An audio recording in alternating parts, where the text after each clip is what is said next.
यानी कि जो कहानी वाला सेक्शन है इसका पहला चैप्टर है भक्तिन और इस चैप्टर के लेखक का नाम है महादेवी वर्मा। देखिए सभी चैप्टर के लेखक का नाम आप लोग अवश्य याद रखिएगा। इससे आपका सब्जेक्टिव में 2 क्वेश्चन और आपका ऑब्जेक्टिव में 1 क्वेश्चन आएगा, यानी कि टोटल आपका सिर्फ लेखक के नाम से ही आपका 3 नंबर का क्वेश्चन आने वाला है। तो सभी चैप्टर के लेखक का नाम आप लोग अवश्य याद रखिएगा और इसके लिए मैं आपका एक अलग से एक सेपरेट वीडियो लेकर के आऊंगा जिसमें सभी चैप्टर के लेखक का जो नाम है इसे ट्रिक से याद करने का एक तरीका बताऊंगा, ठीक है। तो उस वीडियो को आप लोग जरूर देखिएगा। तो याद रखिएगा ये जो आपका भक्ति चैप्टर है इसके लेखक का नाम क्या है, महादेवी वर्मा है। तो देखिए उसी से रिलेटेड इसका पहला क्वेश्चन है कि भक्तिन पाठ किसके द्वारा रचित है। तो याद रखिएगा भक्तिन पाठ आपका महादेवी वर्मा के द्वारा लिखा गया है। ऑप्शन नंबर 1 इसका करेक्ट आंसर होगा। उसके बाद देखिए अगला क्वेश्चन आपका क्या है कि भक्तिन पाठ की लेखिका महादेवी वर्मा किस युग की कवित्री है। तो ये छायावादी युग की कवित्री है। ऑप्शन नंबर 1 इसका करेक्ट आंसर होगा, छायावादी युग। उसके बाद देखिए अगला क्वेश्चन आपका क्या है कि भारत सरकार ने महादेवी वर्मा को किस पुरस्कार से सम्मानित किया था। तो भारत सरकार ने महादेवी वर्मा को पद्म भूषण ये पुरस्कार से सम्मानित किया था। ऑप्शन नंबर 2 इसका करेक्ट आंसर होगा, पद्म भूषण। उसके बाद देखिए अगला क्वेश्चन आपका क्या है कि ज्ञानपीठ पुरस्कार प्राप्त आमा किसकी रचना है। तो आमा ही भी आपका इसी की रचना है, मतलब महादेवी वर्मा की ही रचना है और इसे आपका ज्ञानपीठ पुरस्कार मिल चुका है। इसे आप लोग ध्यान रखिएगा। देखिए इसी क्वेश्चन को आपको घुमा करके पूछ सकता है कि महादेवी वर्मा के किस रचना के लिए उसे ज्ञानपीठ पुरस्कार प्राप्त हुआ है। तो याद रखिएगा कौन सी रचना के लिए, आमा के लिए इसे ज्ञानपीठ पुरस्कार प्राप्त हुआ, ठीक है। तो ऑप्शन नंबर 4 इसका करेक्ट आंसर होगा, महादेवी वर्मा। अगला क्वेश्चन देखिए, अगला क्वेश्चन आपका क्या है कि भक्तिन अच्छी है यह कहना कठिन होगा। भक्तिन के विषय में यह मंतव्य किसका है। तो ये जो मंतव्य है आपका कि भक्तिन अच्छी है यह कहना कठिन होगा, यह लेखिका का मंतव्य है, ठीक है, महादेवी वर्मा का। ऑप्शन नंबर 1 इसका करेक्ट आंसर होगा। उसके बाद देखिए अगला क्वेश्चन आपका क्या है कि भक्तिन का वास्तविक नाम क्या था। तो भक्तिन का वास्तविक नाम आपका लक्ष्मी यानी कि लक्ष्मी था। ऑप्शन नंबर 2 इसका करेक्ट आंसर हो जाएगा। उसके बाद देखिए अगला क्वेश्चन आपका क्या है कि भक्तिन का नामकरण किसने किया था। तो भक्तिन का नामकरण आपका महादेवी वर्मा यानी कि जो इस चैप्टर के लेखिका है उन्होंने ही भक्तिन का नामकरण आपका भक्तिन किया था, ठीक है। ओरिजिनल में इसका नाम क्या था, ओरिजिनल में इसका नाम आपका लक्ष्मी है तो लक्ष्मी था, लेकिन भक्तिन इसका नाम किसने रखा है। तो याद रखिएगा लेखिका ने यानी कि महादेवी वर्मा ने। तो इस क्वेश्चन का करेक्ट आंसर होगा ऑप्शन नंबर 4 महादेवी ने। उसके बाद देखिए अगला क्वेश्चन आपका क्या है कि लेखिका ने भक्तिन का नामकरण क्या देखकर किया था। तो लेखिका ने भक्तिन का नामकरण उसके जो कंठी माला है जिसे वो पूजा करती थी, जाप करती थी, उसी को देख करके इसका नाम भक्तिन रख दिया था। ऑप्शन नंबर 4 इसका करेक्ट आंसर होगा, कंठी माला। उसके बाद देखिए अगला क्वेश्चन आपका क्या है कि भक्तिन का नाम लक्ष्मी था परंतु धन एवं समृद्धि उससे कोसों दूर थी, इस कारण से वह क्या करती थी। देखिए भक्तिन का नाम क्या था, लक्ष्मी था और लक्ष्मी माता क्या होती है, धन की आपका देवी होती है, लेकिन जो भक्तिन है इससे आपका धन और समृद्धि आपका इससे कोसों दूर थी यानी कि इसके पास नहीं था, ठीक है। तो इस कारण से वह क्या करती थी, तो वह अपना जो वास्तविक नाम था इन लोगों से छिपाती थी, ठीक है। अपने वास्तविक नाम लक्ष्मी को नहीं बोलता था, ठीक है। ऑप्शन नंबर 2 इसका करेक्ट आंसर होगा, अपना वास्तविक नाम लोगों से छुपाती थी। उसके बाद देखिए अगला क्वेश्चन आपका क्या है कि भक्तिन सेवक, यहाँ पे सेवक होगा, ठीक है। सेवक धर्म में किससे स्पर्धा करने वाली है। तो भक्तिन सेवक धर्म में आपका हनुमान से स्पर्धा करने वाली है चैप्टर के अनुसार। ऑप्शन नंबर 1 इसका करेक्ट आंसर होगा। अगला क्वेश्चन देखिए क्या है कि कोयले की मोटी रेखा द्वारा सीमांकित दुर्लभ चौके के भीतर का साम्राज्य किसका है। तो ये आपका भक्तिन का है। ऑप्शन नंबर 2 इसका करेक्ट आंसर होगा, भक्तिन। उसके बाद देखिए अगला क्वेश्चन आपका क्या है कि भक्तिन के आ जाने से महादेवी कैसी हो गई, यानी कि जो इस चैप्टर की लेखिका है। देखिए चैप्टर में क्या बताया गया, देखिए आपका एक महादेवी वर्मा जो लेखिका है वो क्या होती है, ये भक्तिन जो होता है ये महादेवी वर्मा के पास आपका काम करती है, उसके बाद एक तरह से समझिए नौकर का काम करती है, ठीक है। तो भक्तिन के आ जाने से जो आपके महादेवी वर्मा यानी कि इस चैप्टर की जो लेखिका है ये अधिक देहाती हो गई थी, ठीक है।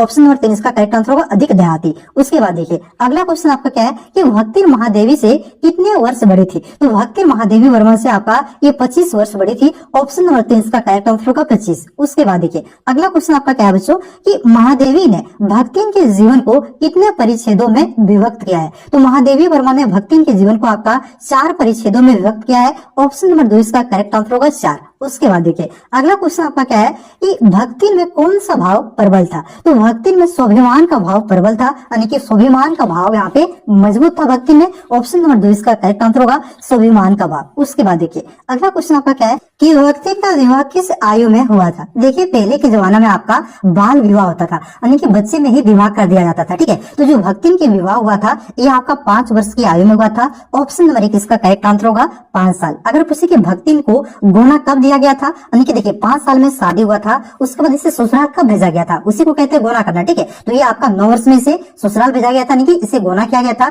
साथ ही साथ इसके जो पति की मृत्यु है, ये आपका भक्तिन के 29 वर्ष की थी, उस समय इसके पति की मृत्यु हो गई थी। इसे भी आप लोग ध्यान रखिएगा। ठीक है, 5 साल में शादी हुआ, 9 साल में ये गोना हुई थी। ठीक है, साथ ही साथ ये 29 साल में विधवा हो गई थी, ध्यान रखिएगा। ठीक है दोस्तों, उसके बाद देखिए अगला क्वेश्चन आपका क्या है, वही क्वेश्चन है कि भक्तिन का गोना कितने वर्ष के आयु में हुआ था। तो ये आपका 9 वर्ष की आयु में हुआ था। ऑप्शन नंबर 1 इसका करेक्ट आंसर होगा। अगला क्वेश्चन देखिए आपका क्या है कि भक्तिन कितनी वर्ष की अवस्था में विधवा हो गई थी। तो भक्तिन आपका 29 वर्ष की अवस्था में विधवा हो गई थी। ऑप्शन नंबर 2 इसका करेक्ट आंसर होगा 29। उसके बाद देखिए अगला क्वेश्चन आपका क्या है कि भक्तिन को अपने पिता की मृत्यु का पता कब चला, यानी कि उसके पिता की मृत्यु हो जाती है तो इसका पता उसे कब चलता है। तो वह जब अपने पिता के घर जाती है, यानी कि मायके जाती है, तब उसे रास्ते में इसके बारे में आती है। अपने गांव जैसे घुसती है ना, तो लोग बोलते हैं हाय रे लक्ष्मी तुम अभी आई, तो वहां पे बताते हैं कि उसके पिता की मृत्यु कभी हुई है। ठीक है, यानी कि जब अपने पिता के घर जाते हैं तब उसे पता चलता है। ऑप्शन नंबर 1 इसका करेक्ट आंसर होगा, अपने पिता के घर जाने पर। क्लियर बच्चों, सारा समझ में आ जाएगा। चलिए टेंशन मत लीजिए। अगला क्वेश्चन देखिए क्या है कि भक्तिन की कितनी बेटियां थी। तो देखिए भक्तिन की आपका 3 बेटियां थी। ऑप्शन नंबर 3 इसका करेक्ट आंसर होगा 3। उसके बाद देखिए अगला क्वेश्चन आपका क्या है कि भक्तिन को किसके ताने सुनने पड़ते थे। तो ये सास के ताने सुनने पड़ते थे। ऑप्शन नंबर 1 इसका करेक्ट आंसर होगा सास। देखिए इस भक्तिन का आपका सिर्फ 3 बेटियां हुआ करते थे। आज भी आप लोग गांव देहात में देखते होंगे कि अगर किसी की सिर्फ बेटियां हैं तो उसे समाज में आपका नीचे नजर से देखा जाता है। ठीक है, उसके घर वाले ताने दे देते हैं कि तुम बेटवा ना हो। तो उसी तरह से भक्तिन का सिर्फ 3 बेटियां थी, उसका बेटा नहीं था, तो इसके ताने कौन देता था, एक सास देता था, उसके सास। ठीक है, ऑप्शन नंबर 1 इसका करेक्ट आंसर होगा। अगला क्वेश्चन देखिए, अगला क्वेश्चन आपका क्या है कि खोटे सिक्कों के टकसाल का क्या तात्पर्य है। तो खोटे सिक्कों के टकसाल का आपका तात्पर्य है कन्याओं को जन्म देने वाली पत्नी। ठीक है, ऑप्शन नंबर 4 इसका करेक्ट आंसर होगा। अगला क्वेश्चन देखिए क्या है कि लक्ष्मी के प्रति उसके पति का व्यवहार कैसा था। तो लक्ष्मी के प्रति आपका उसके जो पति का व्यवहार था ये आपका प्रेम पूर्ण था, यानी कि उसके पति किस तरह से उसे डांटा उठा कुछ नहीं करती थी, मतलब प्रेम से रहा करती थी। ठीक है, ऑप्शन नंबर 2 इसका करेक्ट आंसर होगा। अगला क्वेश्चन देखिए आपका क्या है कि सास और जेठानियां भक्तिन के साथ कैसा व्यवहार करती थी। तो ये क्रूरतापूर्ण व्यवहार करती थी, यानी कि अच्छा व्यवहार नहीं करती थी। ठीक है, तो ऑप्शन नंबर 1 इसका करेक्ट आंसर होगा क्रूरतापूर्ण। उसके बाद देखिए अगला क्वेश्चन आपका क्या है कि भक्तिन के ससुराल वालों ने उसके पति की मृत्यु पर उसे पुनर्विवाह के लिए क्यों कहा। ठीक है, तो जब उसके पति की मृत्यु जब 29 वर्ष की थी तो उसके पति की मृत्यु हो जाती है, तो उसके जो ससुराल वाले थे उसके देर हो गए, उसके भसुर हो गए, तो उसके जेठानियां हो गई, वो सब कहते कि तुम भक्तिन को तुम दूसरा शादी कर लो। ठीक है, ये कहते थे। तो वे इसलिए दूसरा शादी करने के लिए कहते थे ताकि जो भक्तिन के हिस्सा की संपत्ति है वो संपत्ति उसके आपका देवर का हो जाए अथवा भसुर का हो जाए, इस वजह से। ठीक है, तो इस क्वेश्चन का करेक्ट आंसर होगा ऑप्शन नंबर 2, ताकि वे भक्तिन की घर संपत्ति को हथिया सके। उसके बाद देखिए अगला क्वेश्चन क्या है कि भक्तिन किसके लिए लड़ाई लड़ती रही। तो ये अपने बेटियों के लिए लड़ाई लड़ती रही थी। ऑप्शन नंबर 4 इसका करेक्ट आंसर होगा, अपनी बेटियों के हक के लिए। उसके बाद देखिए अगला क्वेश्चन क्या है कि गांव के जमींदार ने भक्तिन को एक दिन धूप में खड़ा क्यों रखा था। तो गांव के जो जमींदार थे ये भक्तिन को एक दिन में धूप में खड़ा इसलिए रखे थे क्योंकि भक्तिन लगान नहीं जमा कर पाई थी, कर नहीं जमा कर पाई थी। ठीक है, तो इस क्वेश्चन का करेक्ट आंसर होगा ऑप्शन नंबर 2, लगान के कारण। उसके बाद देखिए अगला क्वेश्चन आपका क्या है कि भक्तिन की जेठानियों के लालों की तुलना किससे की है। तो यहाँ पे भक्तिन की जो जेठानी है उसके जो लाल थे, यानी कि उसके जो बेटे थे, उसकी तुलना यहाँ पे आपका काक भसुड़ी से किया गया है। ऑप्शन नंबर 2 इसका करेक्ट आंसर होगा काक भसुड़ी। उसके बाद देखिए अगला क्वेश्चन आपका क्या है कि लड़की के तीतरबाज वर की खूब धुलाई की, किंतु गांव की पंचायत ने लड़की को सचरित्र मानते हुए भी क्या अपीलहीन फैसला सुनाया था। तो ये सुनाया था यानी कि जो तीतरबाज लड़का था और उसका दोनों को शादी करवा दिया था। ठीक है, तो इस क्वेश्चन का करेक्ट आंसर होगा ऑप्शन नंबर 1, दोनों की शादी का। ठीक है, मतलब जो भक्तिन की बड़ी बेटी थी इस जो घर में जब रहती है तो एक तीतरबाज लड़का इसके घर घुस जाती है। ठीक है, तो यहाँ पे क्या होता है कि भक्तिन की जो बड़ी बेटी होती है, भक्तिन घर में नहीं रहते, तो भक्तिन की बड़ी बेटी उस तीतरबाज लड़के की पूरा खूब धुलाई करता है, खूब पिटाई करता है। किंतु जो क्या होता है आपका जो जब फैसला होता है गांव में, तो फिर भी वहां पे क्या होता है कि ये जानते हैं कि ये जबरदस्ती हुआ है, फिर भी दोनों की शादी करवा दी जाती है। ठीक है, तो इसे आप लोग ध्यान रखिएगा। उसके बाद देखिए अगला क्वेश्चन आपका क्या है कि भक्तिन किससे डरती है। तो भक्तिन यहाँ पे कारागार यानी कि जेल से डरती है, जेल को सुन करके वो काफी डरती है। ऑप्शन नंबर 1 इसका करेक्ट आंसर होगा। अगला क्वेश्चन क्या है कि महादेवी वर्मा का जन्म कब हुआ। तो इसका जन्म आपका 1907 ईस्वी में हुआ था। ऑप्शन नंबर 2 इसका करेक्ट आंसर होगा 1907। अगला क्वेश्चन देखिए क्या है कि महादेवी वर्मा कृत निबंध संग्रह श्रृंखला की कड़ियां का प्रकाशन वर्ष क्या है? तो इसके जो आपका बुक है श्रृंखला की कड़ियां, इसका जो प्रकाशन वर्ष है बच्चों ये आपका 1942 है। 1942 में ये बुक प्रकाशित हुआ था। ऑप्शन नंबर 2 इसका करेक्ट आंसर होगा। अब इसके बाद देखिए आपका दूसरा चैप्टर है बाजार दर्शन, और ये बाजार दर्शन के लेखक कौन है? तो याद रखेगा जैनेन्द्र कुमार। ठीक है, देखिए पहला क्वेश्चन क्या है आपका, वही क्वेश्चन है कि बाजार दर्शन पाठ के लेखक हैं, तो इसके लेखक कौन है? याद रखेगा जैनेन्द्र कुमार इसके लेखक है। ऑप्शन नंबर 2 इसका करेक्ट आंसर होगा। अगला क्वेश्चन देखिए क्या है कि बाजार दर्शन किस विधा की रचना है? ठीक है, तो ये जो बाजार दर्शन बच्चों एक आपका निबंध है। किस पर निबंध है? तो बाजार के आकर्षक पर निबंध है। ठीक है, तो इस क्वेश्चन का करेक्ट आंसर होगा ऑप्शन नंबर 3 निबंध। उसके बाद देखिए अगला क्वेश्चन आपका क्या है कि किसकी गर्मी बाजार से अधिक सामान खरीदने पर विवश करती है? तो पैसे की गर्मी। किसकी गर्मी? याद रखिएगा पैसे की जो गर्मी होती है ये बाजार से अधिक सामान खरीदने पर विवश करता है। ऑप्शन नंबर 4 इसका करेक्ट आंसर होगा पैसे की। उसके बाद देखिए अगला क्वेश्चन आपका क्या है बच्चों कि बाजार दर्शन के अनुसार पैसा क्या है? तो बाजार दर्शन के अनुसार पैसा पावर है। ठीक है, ऑप्शन नंबर 1 इसका करेक्ट आंसर होगा पावर, यानी कि जिसके पास पैसा है उसके पास पावर है। तो आज आप लोग आज मन लगा करके पढ़िए, आने वाले दिनों में आपके पास भी पैसा होगा, आपके पास भी पावर होगा। ठीक है बच्चों, बस मेहनत करते रहना है। जिंदगी में एक ही चीज तो वसूल है, मेहनत। मेहनत करते रहिए, चाहे आप कोई भी क्षेत्र में कुछ भी करना चाहते हैं आप उसको फोड़ के रखिएगा। ठीक है, चलिए अगला क्वेश्चन देखिए आपका क्या है। क्वेश्चन पाते हैं कि फिजूल सामान को फिजूल समझने वाले लोगों को क्या कहा गया है? तो इसे यहाँ पे सहमी कहा गया है। ऑप्शन नंबर 2 इसका करेक्ट आंसर होगा सहमी। उसके बाद देखिए अगला क्वेश्चन क्या है आपका कि बाजार का आग्रह कैसा होता है? तो बाजार का आग्रह आपका मूक होता है। ऑप्शन नंबर 2 इसका करेक्ट आंसर होगा मूक। उसके बाद देखिए अगला क्वेश्चन आपका क्या है कि ऊंचे बाजार का आमंत्रण कैसा होता है? तो जो ऊंचे बाजार का आमंत्रण होता है ये मूक और चाह जगाने वाला होता है, यानी कि इसको आप देखिएगा तो दिल में चाह जग जाएगी भाई साहब, किसी के प्रति नहीं, सामान के प्रति, बाजार में जो सामान है उसके प्रति। ठीक है, ऑप्शन नंबर 2 इसका करेक्ट आंसर होगा। अगला क्वेश्चन देखिए क्या है कि बाजार का जादू कब असर करता है? तो बाजार का जादू तब असर करता है जब जेब भरा हो और मन खाली हो। जेब भरा होने का मतलब क्या हुआ? पॉकेट में पैसा हो, और मन खाली होने का मतलब ये हुआ आप बाजार तो गए हैं पर आपको ये मालूम नहीं है, ये निश्चय करके नहीं गए कि आपको क्या बाजार में खरीदना है। उसी को कहते हैं मन का खाली होना। ठीक है,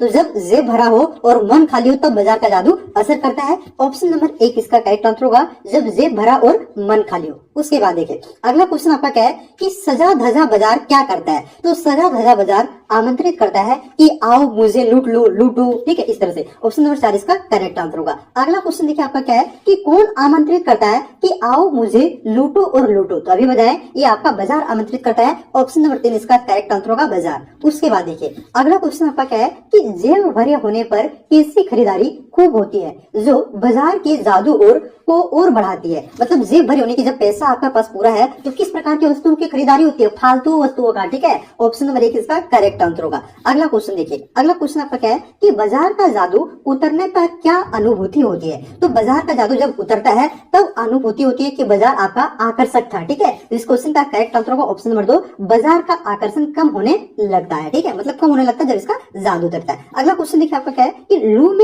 लू में जाना हो तो पानी पीकर जाना, बाजार के संदर्भ में इसका क्या तात्पर्य है? तो लू में जाना हो तो पानी पीकर के जाना, बाजार के संदर्भ में इसका तात्पर्य है कि बाजार जाने से पहले खरीदारी का लक्ष्य निश्चित होना चाहिए। आप बाजार जा रहे हैं तो मन खाली है कि चलो कुछ भी खरीद लेंगे, ऐसा नहीं। आपको कुछ निश्चित करके जाना है कि हमको यही खरीदना है, तब बाजार जाएंगे। ठीक है, तो इसका आपका बाजार के संदर्भ में आपका तात्पर्य हो गया। ऑप्शन नंबर 2 इसका करेक्ट आंसर होगा बाजार जाने के पहले खरीदारी का लक्ष्य निश्चित हो। उसके बाद देखिए अगला क्वेश्चन आपका क्या है कि लेखक ने बाजार के जादू को किस प्रकार का जादू कहा है? तो लेखक ने बाजार के जादू को रूप का जादू कहा है। ऑप्शन नंबर 2 इसका करेक्ट आंसर होगा रूप। अगला क्वेश्चन देखिए अगला क्वेश्चन है आपका कि बाजार के रूप का जादू है। ठीक है, यह जादू किसके माध्यम यानी कि राह से काम करता है? तो ये आंख के राह से काम करता है। आंख से हम लोग देखते हैं एकदम हरी, इस तरह का सामान है, इस तरह का सामान है, ये भी ले लें वो भी ले लें। ठीक है, तो आंख के माध्यम से काम करता है। ऑप्शन नंबर 4 इसका करेक्ट आंसर हो जाएगा। उसके बाद देखिए अगला क्वेश्चन आपका क्या है कि बाजार का जादू किन परे पर काम करता है? तो जो बाजार का जादू होता है यह आपका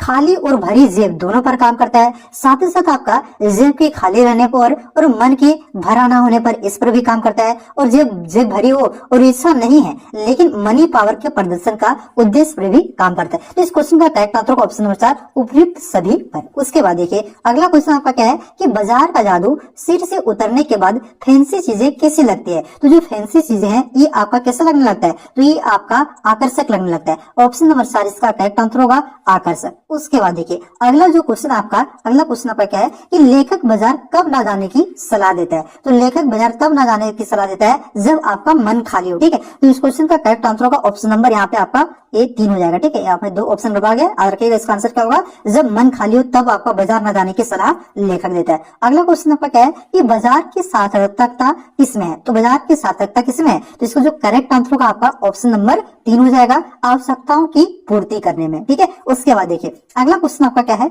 कि बाजार की असली कृतार्थ किसमें है, तो बाजार की जो असली कृतार्थ है बच्चों, ये इसका जो करेक्ट आंसर हो जाएगा आपका आवश्यकताओं के समय काम आने में। ठीक है, बाजार की असली कृतार्थ किसमें है, तो आपका आवश्यकताओं के काम आने में। उसके बाद देखिए अगला क्वेश्चन आपका क्या है कि तृष्ण ईर्ष्या किसके कारण आती है, तो ये आपका लालसा के कारण आती है। ऑप्शन नंबर 1 इसका करेक्ट आंसर होगा। अगला क्वेश्चन देखिए आपका क्या है कि निबंधकार जैनेन्द्र कुमार के अनुसार पेशे की शक्ति कौन सी शक्ति निहित होती है, तो ये आपका पेशे की जो शक्ति है बच्चों, ये आपका व्यांग शक्ति निहित होती है। ऑप्शन नंबर 2 इसका करेक्ट आंसर होगा व्यांग। उसके बाद देखिए अगला क्वेश्चन आपका क्या है कि वास्तविक रूप में पावर किसे बताया गया है, तो वास्तविक रूप में पावर यहाँ पे पेशे को बताया गया, वही वास्तविक रूप में पावर है। ठीक है, ऑप्शन नंबर 1 इसका करेक्ट आंसर होगा पेशे को। उसके बाद देखिए अगला क्वेश्चन आपका क्या है कि पेशे के प्रति कुछ लोगों का स्वभाव कैसा होता है, तो पेशे के जो प्रति कुछ लोगों का स्वभाव होता है बच्चों, ये पेशे को जोड़कर गौरवान्वित होने का स्वभाव होता है। ठीक है, ऑप्शन नंबर 1 इसका करेक्ट आंसर होगा पेशे को जोड़कर गौरवान्वित होते हैं। उसके बाद देखिए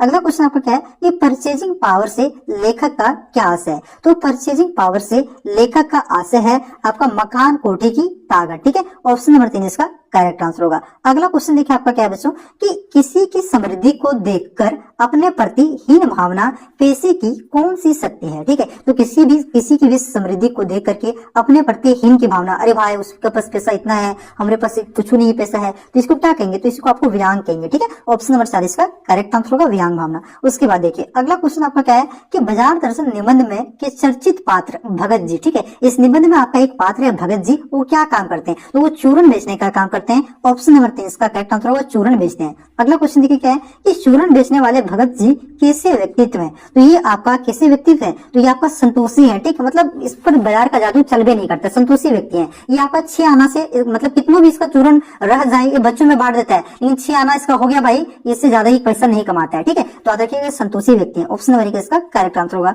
अगला क्वेश्चन देखिए क्या है कि भगत जी चौक बाजार में सीधे पंसारी की दुकान में जाते हैं और वहां क्या खरीदते हैं, तो वहां पे आपका जीरा और नमक खरीदते हैं। ठीक है, ऑप्शन नंबर 2 इसका करेक्ट आंसर होगा। अगला क्वेश्चन देखिए क्या है कि भगत जी बाजार से क्या खरीदते हैं, तो अभी बताएं जीरा और नमक खरीदते हैं। ऑप्शन नंबर 3 इसका करेक्ट आंसर होगा। अगला क्वेश्चन क्या है कि भगत जी चूरन बेचकर कितने पैसे से अधिक नहीं कमाते हैं, तो ये आपका 6 आने से अधिक नहीं कमाते हैं। ऑप्शन नंबर 1 इसका करेक्ट आंसर होगा 6 आने से, मतलब ये वो भगत जी ऐसे व्यक्ति हैं, देखिए इसका कमाने का टारगेट रहता है 6 आना। ठीक है, अब देखिए ये पूरा आपका चूरन लाया, चूरन में आपका 6 आना कमा लिया, इतना चूरन बच गया, तो इतना चूरन कोई फिर नहीं बेचता है कि बेसी पैसे कमा लेंगे, बच्चों में बांट देता है, वो सोचो कैसा आदमी है। ठीक है, चलिए अगला क्वेश्चन देखिए क्या है कि बाजार को सार्थकता कैसा व्यक्ति प्रदान करता है, तो बाजार को सार्थकता वैसे व्यक्ति प्रदान करते हैं जिसे पता होता है कि उसे क्या खरीदना है। ठीक है, तो इस क्वेश्चन का करेक्ट आंसर होगा ऑप्शन नंबर 2, जिसे पता है कि उसने क्या खरीदना है वैसे व्यक्ति बाजार को सार्थकता प्रदान करता है। ऑप्शन नंबर 2 इसका करेक्ट आंसर होगा। उसके बाद देखिए अगला क्वेश्चन आपका क्या है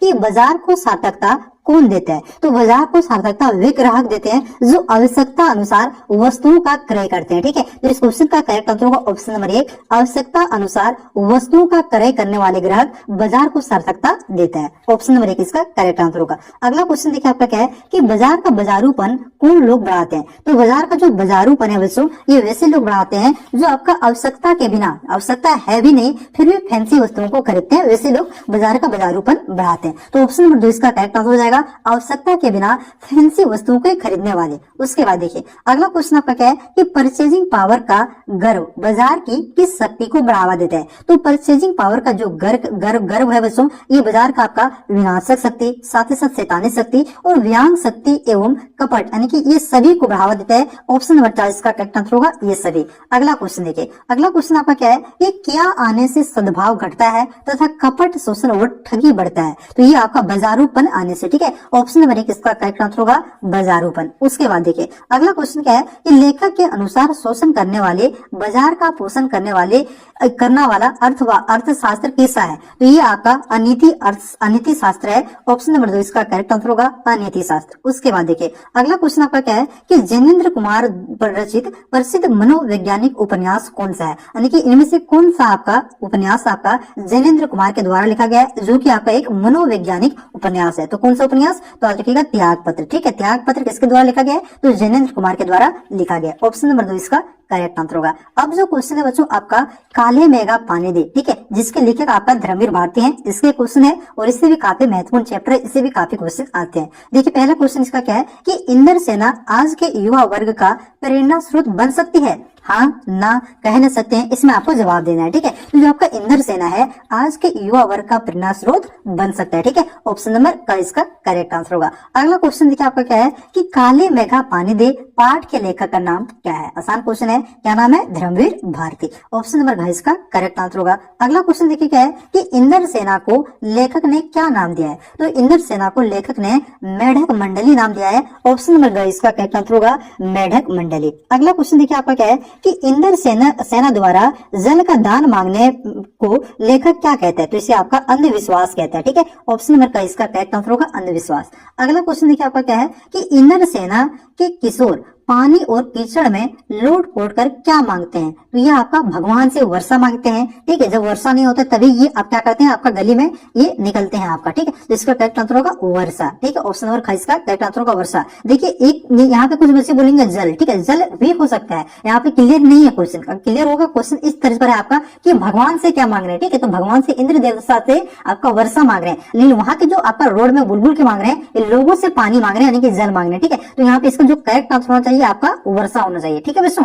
चलिए अगला क्वेश्चन देखिए आपका क्या है कि लोगों ने लड़कों की टोली को मेढक मंडली नाम क्यों दिया था? यानी कि जो आपका इंद्र सेना था उसको क्या नाम दिया था? मेढक मंडली। तो लड़कों की इस टोली को लोगों ने मेढक मंडली क्यों नाम दिया था? तो इसलिए दिया था क्योंकि ये नंग घड़ंग शरीर के साथ आपका कीचड़ कादों में लौटने के कारण। ठीक है, ऑप्शन नंबर का इसका करेक्ट आंसर होगा। अगला क्वेश्चन देखिए आपका क्या है कि किशोर अपने अपने आप को इंद्र सेना क्यों कहते हैं? ठीक है, तो ये इसलिए इंद्र सेना अपने आप को कहते हैं क्योंकि वर्षा के लिए इंद्र को प्रसन्न करने के लिए। ठीक है, यानी कि वर्षा हो, इंद्र का देवता आपका कौन है? वर्षा का देवता इंद्र भगवान है ना, तो इंद्र भगवान को प्रसन्न करने के लिए, ठीक है, इस वजह से अपने आप को इंद्र सेना कहते हैं। ऑप्शन नंबर का इसका करेक्ट आंसर हो जाएगा। उसके बाद देखिए अगला क्वेश्चन आपका क्या है कि गुड़धानी का क्या अभिप्राय है? तो गुड़धानी आपका क्या होता है? ये आपका गुड़ और चने से बना लड्डू होता है। ठीक है, यही इसका अभिप्राय हो गया। ऑप्शन नंबर का इसका करेक्ट आंसर हो जाएगा। अगला क्वेश्चन देखिए क्या है कि लंगोटधारी युवक किसकी जय बोलता है? तो जो आपका लंगोटधारी युवक है ये गंगा मैया की जय बोलता है। ठीक है,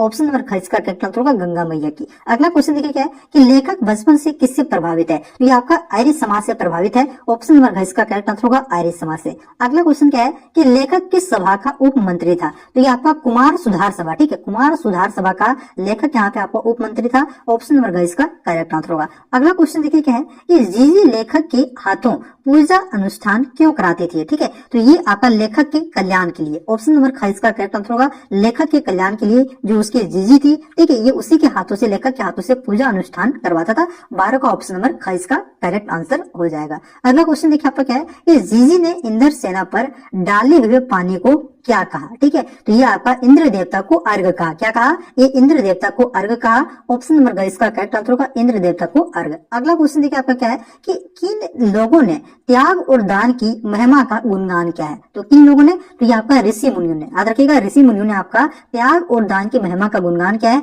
ऑप्शन नंबर 22 का करेक्ट आंसर होगा। अगला क्वेश्चन देखिए क्या है कि किस वस्तु का दान महत्वपूर्ण है? तो वैसे वस्तु का दान महत्वपूर्ण है जो हमारे पास कम मात्रा में, क्या जो हमारे पास कम मात्रा में, वैसे वस्तुओं का दान महत्वपूर्ण है। जिस क्वेश्चन का करेक्ट आंसर का ऑप्शन नंबर का जो वस्तु तुम्हारे पास बहुत कम हो, ठीक है, उसी का दान बहुत ज्यादा महत्वपूर्ण है। ठीक है, चलिए ऑप्शन नंबर 28 का करेक्ट आंसर होगा। देखिए आपके पास बहुत पैसा है, आप दान कर रहे हैं तो वो दान नहीं करेगा। जो आपके पास नहीं है, मतलब कम मात्रा में है, उसको आप लोग अपने अपने आत्मा को संतुष्टि दे करके कि कोई बात नहीं, दे दो इसको, वो दान करें तो उसी को दान कहा जाता है। ठीक है बच्चों, चलिए अगला क्वेश्चन देखिए आपका क्या है कि काले मेघा पानी दे में लेखक ने किस भाषा का प्रयोग किया है? तो इस जो चैप्टर है आपका काले मेघा पानी दे, इसमें यहाँ पे लेखक ने साहित्यिक हिंदी भाषा का प्रयोग किया है। ऑप्शन नंबर 22 का करेक्ट आंसर होगा। अगला क्वेश्चन देखिए आपका क्या है कि बोल गंगा मैया की जय का पहला जयकारा कौन लगाता है? ठीक है, तो ये आपका मेढक मंडली लगाता है, यानी कि जो बच्चे आपका गली में निकलते थे वही सब। ऑप्शन नंबर 3 इसका करेक्ट आंसर होगा मेढक मंडली। अगला क्वेश्चन देखिए आपका क्या है कि गगरी फूटी खाली स्थान प्यासा। ठीक है, वहां पे आपका आता है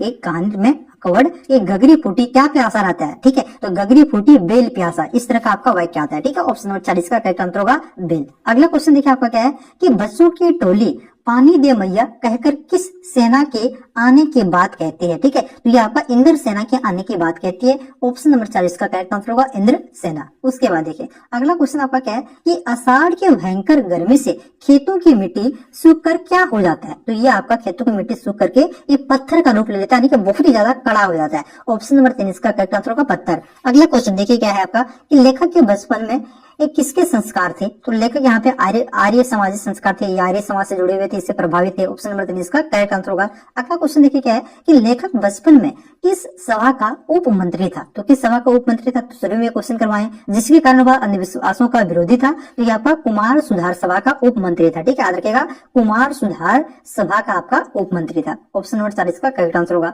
अगला क्वेश्चन क्या है कि लेखक को बचपन में किसका सबसे अधिक प्यार मिला। तो ये जीजी का, उसका जीजी का बहुत ही अधिक प्यार मिला था। ऑप्शन नंबर 1 इसका करेक्ट आंसर होगा, क्योंकि उसके जीजी बहुत ही ज्यादा उसे मानते थे। अगला क्वेश्चन देखिए क्या है कि जीजी के अनुसार ऋषि मुनियों ने किसे ऊंचा स्थान दिया है। तो जीजी के अनुसार ऋषि मुनियों ने दान को ऊंचा स्थान दिया है। ऑप्शन नंबर 2 इसका करेक्ट आंसर होगा दान को। उसके बाद देखिए अब इसके बाद जो आपका क्वेश्चन है बच्चों, ये आपका चौथा चैप्टर पहलवान की ढोलक से है। और याद रखिएगा ये जो आपका चैप्टर है पहलवान की ढोलक, इसके लेखक कौन है। तो इसके लेखक आपका फणीश्वर नाथ रेणु है। ठीक है, तो देखिए इसका पहला क्वेश्चन आपका क्या है, वही क्वेश्चन है कि पहलवान की ढोलक पाठ के लेखक कौन है। तो इसके लेखक याद रखिएगा फणीश्वर नाथ रेणु है। ऑप्शन नंबर 1 इसका करेक्ट आंसर होगा। अगला क्वेश्चन देखिए क्या है कि फणीश्वर नाथ रेणु का प्रसिद्ध उपन्यास है। तो इसका जो प्रसिद्ध उपन्यास है ये है मेला आंचल। क्या है, मेला आंचल किसका उपन्यास है। तो फणीश्वर नाथ रेणु का प्रसिद्ध उपन्यास है। तो ऑप्शन नंबर 3 इसका करेक्ट आंसर होगा। अगला क्वेश्चन देखिए आपका क्या है कि किस कहानी में व्यवस्था में बदलाव के साथ साथ लोक कला एवं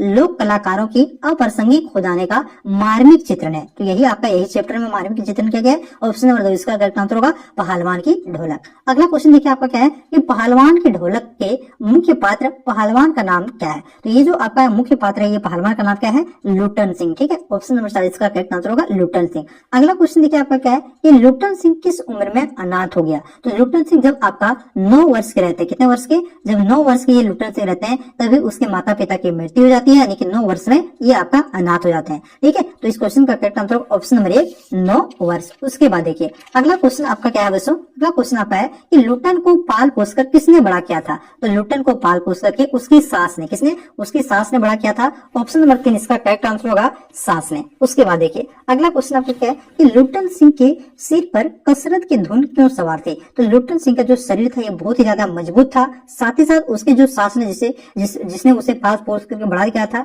उसके साथ बहुत सारे लोग क्या करते थे, दुर्व्यवहार करते थे। तो उस दुर्व्यवहार का बदला लेने के लिए यहाँ पे लुटन पर कसरत की धुन सवार थे। ठीक है, देखिए दोनों कारण था। तो इस क्वेश्चन का करेक्ट आंसर होगा ऑप्शन नंबर 3 1 और 2 दोनों।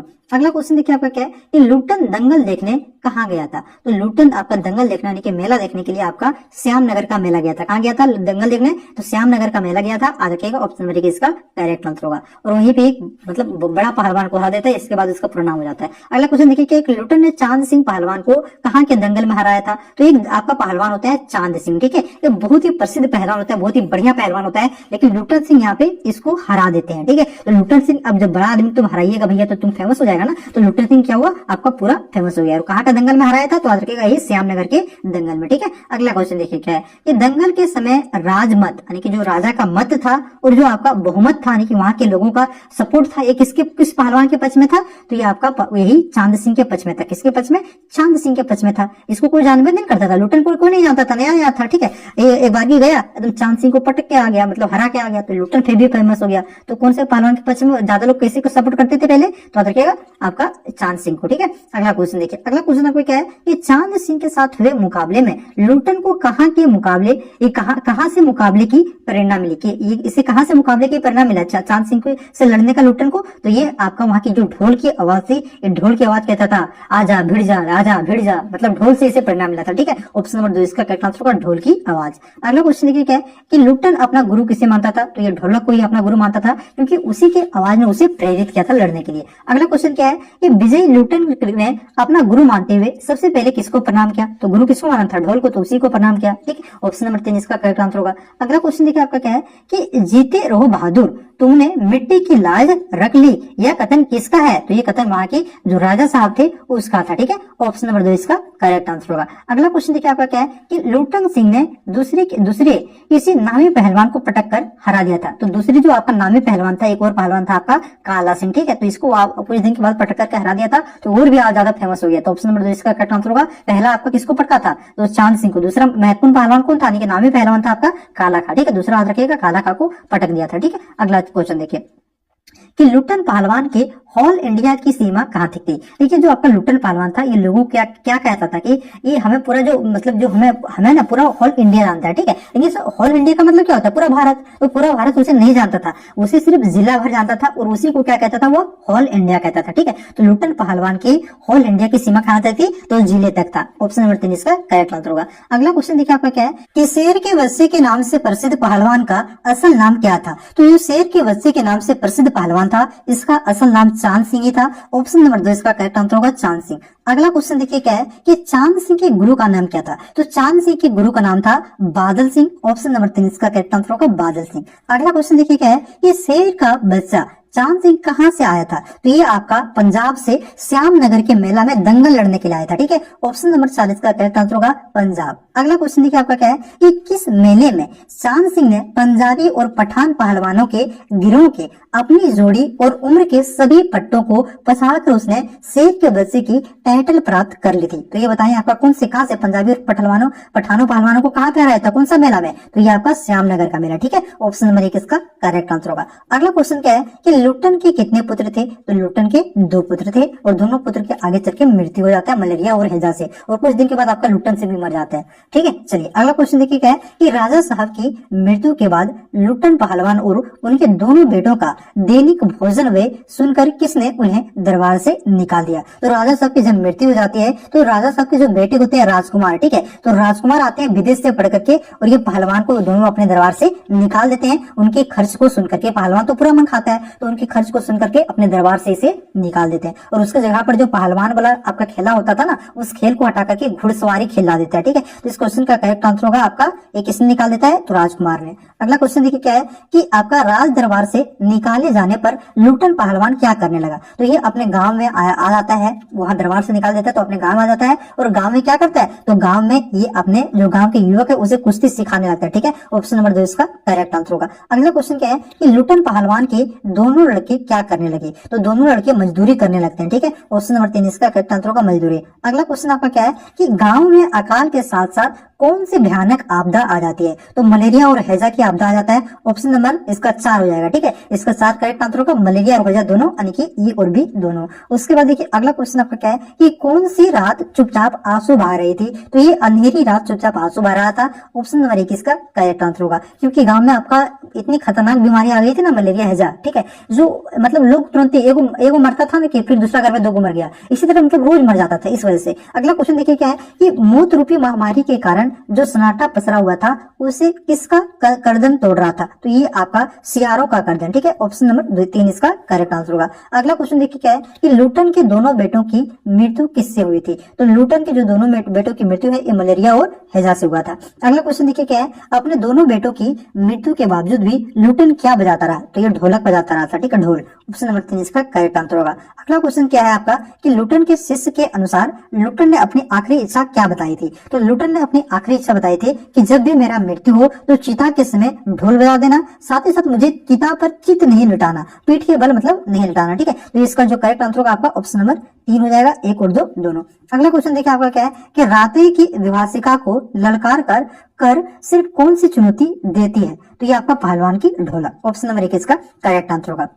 अगला क्वेश्चन देखिए क्या है आपका कि किसकी आवाज औषधि उपचार पथ्य से विभिन्न रोगियों में संजीवनी शक्ति भरती थी। तो ये आपका पहलवान की ढोलक की आवाज। ऑप्शन नंबर 2 इसका करेक्ट आंसर होगा। अगला क्वेश्चन क्या है कि गांव के अर्धमृत लोगों पर ढोलक की आवाज का क्या प्रभाव पड़ता था। तो जो गांव के अर्धमृत लोग थे, जो बीमार लोग थे, तो इस पर ढोलक का आपका ये प्रभाव पड़ता था, उसे ढोलक की आवाज सुनने के बाद संजीवनी शक्ति मिलती थी, साथ ही साथ वह दंगल का दृश्य आ जाता था, और साथ ही साथ स्नायुओं में बिजली दौड़ती थी, यानी कि ये तीनों प्रभाव पड़ता था। ऑप्शन नंबर 4 इसका करेक्ट आंसर होगा, इनमें से सभी। अगला क्वेश्चन क्या है कि ढोलक की आवाज में क्या शक्ति नहीं थी? तो ढोलक की आवाज में आपका रात्रि की विभाषिका को कम करने का शक्ति नहीं था। ऑप्शन नंबर 1 इसका करेक्ट आंसर होगा। तो ये आपका चैप्टर समाप्त होगा। अब इसके बाद जो आपका चैप्टर है बच्चों, ये है आपका सीरीज, ठीक है, सीरीज के फूल, जिसके लेखक है आपका हजारी प्रसाद द्विवेदी। देखिए इसके बीच में आपका 2 और चैप्टर था। एक चैप्टर था आपका नमक, ठीक है, और एक चैप्टर था आपका चार्ली चैपलिन वाला।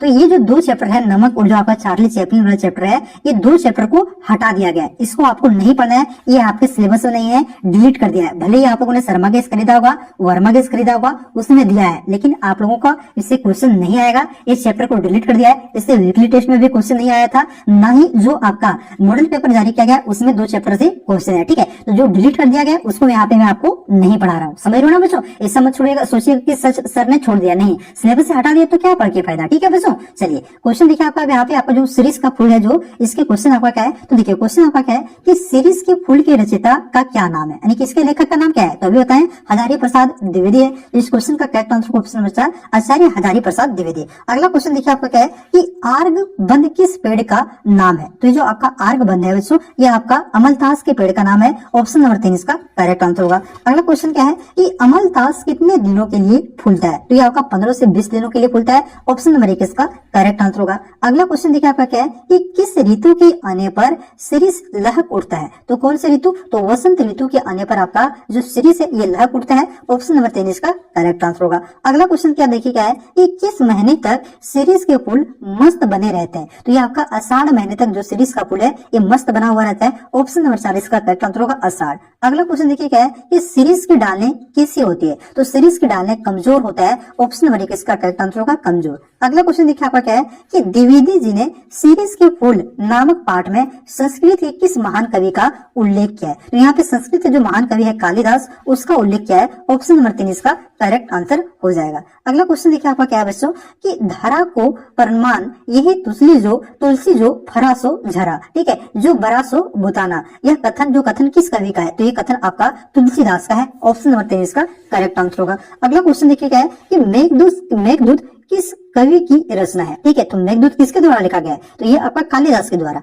ऑप्शन नंबर 1 इसका करेक्ट आंसर होगा। अगला क्वेश्चन क्या है कि लेखक ने कबीर के अतिरिक्त और किस कवि को अनासक्त योगी कहा है। तो लेखक ने इस चैप्टर में आपका कबीर को अनासक्त योगी कहा है और इसके अतिरिक्त आपका कालिदास होगा, ठीक है। ऑप्शन नंबर 3 इसका करेक्ट आंसर होगा, कालिदास। ये दोनों को आपका अनासक्त योगी कहा है। अगला क्वेश्चन देखिए आपका क्या है कि लेखक ने शिरीष की तुलना किसके साथ किया है। तो लेखक ने शिरीष की तुलना गांधी जी के साथ किया है। ऑप्शन नंबर 1 इसका करेक्ट आंसर होगा। अगला क्वेश्चन देखिए क्या है कि लेखक ने शिरीष की तुलना किससे किया है। तो ये आपका गांधी से भी किया है और एक अवधूत से भी किया है। किससे किया है, अवधूत से, मतलब जो आपका डिगारी, ठीक है। ऑप्शन नंबर 2 इसका करेक्ट आंसर होगा। अगला क्वेश्चन देखिए क्या है कि चिलकती धूप में भी कौन सरस बना रहता है। तो ये आपका शिरीष का फूल, ठीक है, इस वजह से इसे अवधूत कहा गया है। शिरीष का जो फूल है ये डिगा रहता है, यानी कि ये आपका चिलकती धूप में भी सरस बना रहता है, ठीक है। तो ऑप्शन नंबर इसका करेक्ट आंसर होगा शिरीष। उसके बाद देखिए अगला क्वेश्चन आपका क्या है बच्चों कि लेखक ने एक बूढ़ा किसे कहा है। तो लेखक ने बूढ़ा यहाँ पे गांधी जी को कहा है। ऑप्शन नंबर 2 इसका करेक्ट आंसर होगा। अगला क्वेश्चन देखिए आपका क्या है कि शिरीष का वृक्ष कहाँ से अपना रस खींचता है।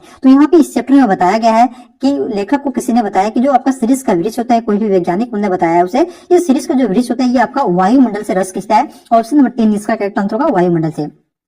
अगला क्वेश्चन देखिए आपका क्या है कि आप यहाँ से आपका जो अगला चैप्टर है श्रम विभाजन और जाति प्रथा, ठीक है, जिसके लेखक है बाबा साहेब भीमराव अम्बेडकर। हाँ, वही बाबा साहेब जिन्होंने संविधान की रचना किया है, ठीक है, बहुत ही पढ़े लिखे विद्वान व्यक्ति थे। तो इसी के द्वारा लिखा गया आपका श्रम विभाजन और जाति प्रथा, ठीक है। तो देखिए वही क्वेश्चन है कि श्रम विभाजन और जाति प्रथा के लेखक कौन है। तो याद रखिएगा डॉक्टर भीमराव अम्बेडकर। उसके बाद देखिए अगला क्वेश्चन आपका क्या है बच्चों कि कौन सा समाज कार्य कुशलता के लिए श्रम विभाजन को आवश्यक मानता है। तो ये आपका सभ्य आधुनिक समाज। ऑप्शन नंबर 3 इसका करेक्ट आंसर होगा, सभ्य आधुनिक समाज कार्य कुशलता के लिए श्रम विभाजन को आवश्यक मानता है। अगला क्वेश्चन देखिए आपका क्या है बच्चों कि किस प्रथा ने श्रम विभाजन तथा पैदा किया है जो अस्वाभाविक है। ही श्रमिक विभाजन क्या है, उनमें उच्च नीच का भेद है। तो ये कौन सी आपने, तो ये किसने किया है भैया, तो ये आपका जाति प्रथा ने, ठीक है। ऑप्शन नंबर 1 इसका करेक्ट आंसर होगा, जाति प्रथा। अगला क्वेश्चन देखिए क्या है कि जाति प्रथा समाज में क्या पैदा करती है। तो ये आपका उच्च नीच का भेदभाव पैदा करता है। ऑप्शन नंबर 3 इसका करेक्ट आंसर होगा,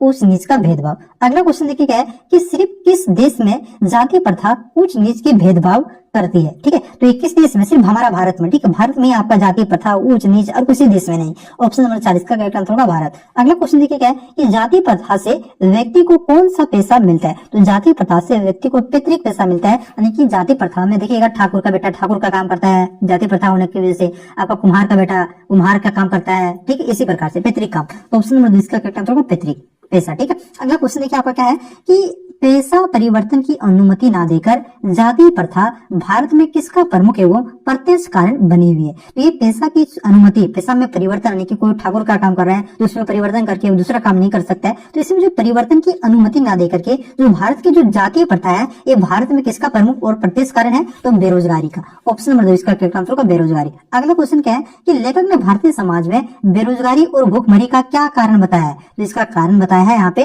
जाति प्रथा को। ठीक है, ऑप्शन नंबर 3 इसका करेक्ट आंसर होगा। अगला क्वेश्चन क्या है कि विश्वसता में ये निर्धारित कार्य जिसमें व्यक्तिगत रुचि या भावना का समावेश ना हो तो व्यक्ति उस कार्य में क्या प्राप्त नहीं कर सकता है। तो उसमें जिसे मन नहीं लगेगा तो कुशलता प्राप्त नहीं कर सकता है, उसमें मास्टर नहीं बन सकता है। नहीं पढ़ने मन नहीं लग रहा है तो आपको क्या कुछ कर पाओगे, पढ़ के नहीं कर पाओगे, दूसरा काम करो भाई साहब। ठीक है, चलिए अगला क्वेश्चन देखिए क्या है कि जाति प्रथा किस पहलू से के लिए हानिकारक है। तो ये आपका आर्थिक पहलू के लिए हानिकारक है। ऑप्शन नंबर 1 इसका करेक्ट आंसर हो जाएगा।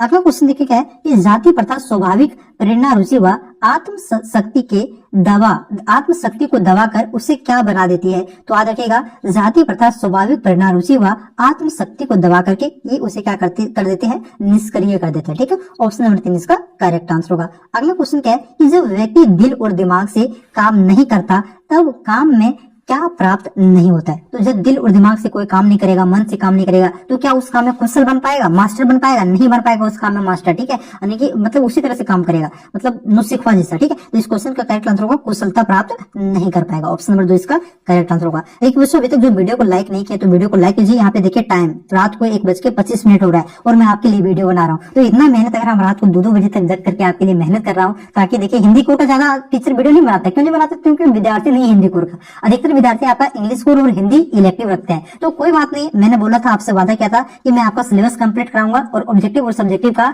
दोनों का चैप्टर वाइज वो भी। तो मैं आपका वादा पूरा कर रहा हूँ, अपना वादा। आप लोग भी बस वीडियो को लाइक कीजिए और इस वीडियो को दोस्तों में ज्यादा से ज्यादा शेयर कीजिए जो भी बच्चे हिंदी कोर लिए हुए हैं। ठीक है बच्चों, क्योंकि रात का 1 बज रहा है और मैं आपके लिए मेहनत कर रहा हूँ, बहुत मेहनत कर रहा हूँ। ठीक है, चलिए क्वेश्चन क्या है कि जब व्यक्ति दिल और दिमाग से काम नहीं करता है तो अभी बताया इस क्वेश्चन का कुशलता आंसर होगा। अगला क्वेश्चन देखिए क्या है कि मेरी कल्पना का आदर्श समाज किसकी रचना है। तो ये जो आपका मेरी कल्पना का आदर्श समाज ये भीमराव अम्बेडकर की रचना है। अगला क्वेश्चन क्या है आपका कि अम्बेडकर किस समाज को आदर्श मानता है। तो अम्बेडकर वैसे समाज को आदर्श मानता है जिसमें आपका स्वतंत्रता हो, समानता हो और साथ ही साथ भातृत्व आधारित हो। ठीक है, ऑप्शन नंबर 1 इसका करेक्ट आंसर होगा। अगला क्वेश्चन देखिए आपका क्या है कि कुछ व्यक्तियों को दूसरे लोगों द्वारा निर्धारित व्यवहार और कर्तव्यों का पालन करने के लिए मजबूर करना क्या कहलाता है। तो उसे आपका दास्ता कहा जाता है। ठीक है, ऑप्शन नंबर 3 इसका करेक्ट आंसर होगा। अगला क्वेश्चन है कि व्यक्ति को अपना पैसा या व्यवसाय चुनने की स्वतंत्रता छीन लेना क्या कहलाता है। तो इसे दास्ता, इसे भी आपका दास्ता ही कहा जाता है। ठीक है, ऑप्शन नंबर 2 इसका करेक्ट आंसर होगा। अगला क्वेश्चन देखिए क्या है कि लेखक समाज के सभी सदस्यों को किस प्रकार का अवसर प्रदान करने के वश में है। तो सभी सदस्यों को, लेखक समाज के सभी सदस्यों को समान अवसर यहाँ पे प्रदान करने के वश में है। ऑप्शन नंबर 1 इसका करेक्ट आंसर होगा। अगला क्वेश्चन देखिए क्या है कि लेखक के अनुसार मनुष्य की दक्षता किन बातों पर निर्भर करती है। तो ये आपका शारीरिक वंश पर भी निर्भर करता है, सामाजिक उत्तराधिकार पर भी निर्भर करता है और मनुष्य के अपने पर्यटन पर भी। तो इस क्वेश्चन का करेक्ट आंसर ऑप्शन नंबर 4 ये सभी पर निर्भर करता है। अगला क्वेश्चन देखिए क्या है कि लेखक निम्न में से किसके आधार पर यह समान व्यवहार को उचित मानता है। तो ये आपने मनुष्य के पर्यटन के आधार पर, ऑप्शन नंबर 3 इसका करेक्ट आंसर होगा। लेखक मनुष्य के पर्यटन के आधार पर यह समान व्यवहार को उचित मानता है। ऑप्शन नंबर 3 इसका करेक्ट आंसर होगा। अगला क्वेश्चन देखिए आपका क्या है बच्चों कि व्यक्ति को अपनी क्षमता का विकास करने के लिए क्या देना सर्वथा उचित है। तो उसे प्रोत्साहन देना सर्वथा उचित है। ऑप्शन नंबर 3 इसका करेक्ट आंसर होगा प्रोत्साहन। अगला क्वेश्चन देखिए आपका क्या है और आखिरी क्वेश्चन है आपका कि किस दृष्टिकोण से समाज को 2 वर्गों और श्रेणियों में बांटना अनुचित है। तो ये आपका मानवता के दृष्टिकोण से। ठीक है, ऑप्शन नंबर 2 इसका करेक्ट आंसर होगा मानवता। तो यहाँ पे मैंने आपका जो आरओ बुक है इसका जो